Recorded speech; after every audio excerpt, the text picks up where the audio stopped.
এই গাছটা কাটার তারা যে ফতুয়া বলতেছে আমাদের কাছে আনুষ্ঠানিকভাবে কিছু বলে নাই, কিন্তু মানুষের কাছে বলতেছে যে এখানে মানুষে পূজা দেয়, এইখানে মানুষে বাতি জ্বালায় রাত্রে, বা এখানে কাপড় টানায়। কিন্তু এই তারা মানে জানাইতে আছে যে এটা হলো দেয়া শিরিক, যত শিরিক বেদাত এটার উপরে আইছে, আর কোনো শিরিক বেদাত নেই। তারা বলে এটা বেদায়েত। এটা কি মানুষ কি ছায়া নেওয়া কি বেদায়েত?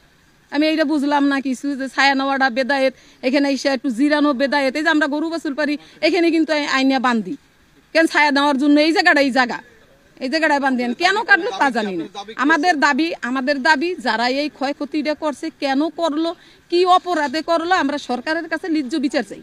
এই গাছে অনেক হাজার হাজার পাখির খাবার, এই যে এই গাছে ফল হয়, এই ফলগুলি সমস্ত পাখিতে খায়। এইগুলি ওই যে মাজার ভাঙ্গা গ্রুপ, ওই হুজুরেরা এই বটগাছ কাটার জন্য এই আন্দোলন। এখানে ওই যে কোনো মেলা হইতে পারবে না, 5 জন একখানে হইতে পারবে না, এই জন্য হইলো এই গাছ কাটার করছে ওই মৌলবাদী হুজুরেরা। এই গাছটা এরকম একটা সৌন্দর্য হয়েছে, সবাই মনে করেন এখানে আসে, নদী পার ঘুরতে আসে, বা সবাই মানে খাওয়া নদী পার হওয়ানোর পরে এখানে একটু আশ্রম নেয়, মানে সবাই জিরায় একটু ভালো একটা ছাওয়ার জায়গা, বুঝছেন? তা এখন বট গাছটা কাটলো, বট গাছটা কী দোষটা করছে?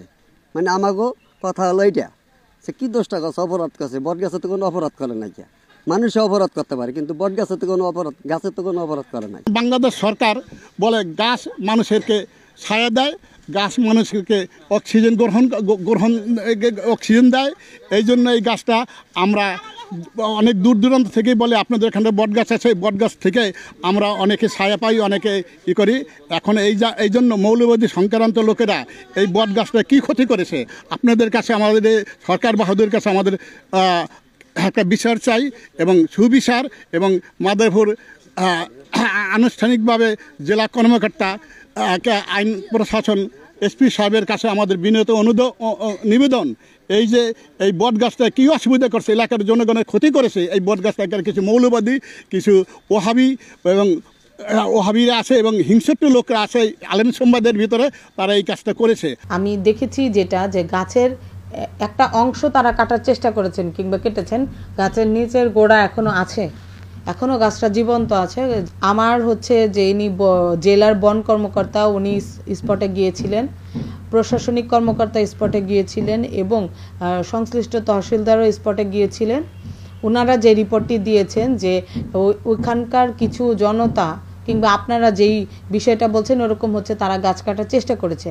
আপনারা অলরেডি দেখেছেন, আমরা এই ব্যবস্থা নিয়েছি এবং তাদেরকে আমরা ডেকেছি যে তারা কেন এই কাজটা করলেন, কী বিষয়। তারা এখন মূলত তারা বুঝতে পেরেছেন যে এই জিনিসটা তাদের ঠিক হয়নি কিংবা কোনো একটা সমস্যা হয়েছে, তারা এখন কিছুটা গা ঢাকা দিয়ে আছে।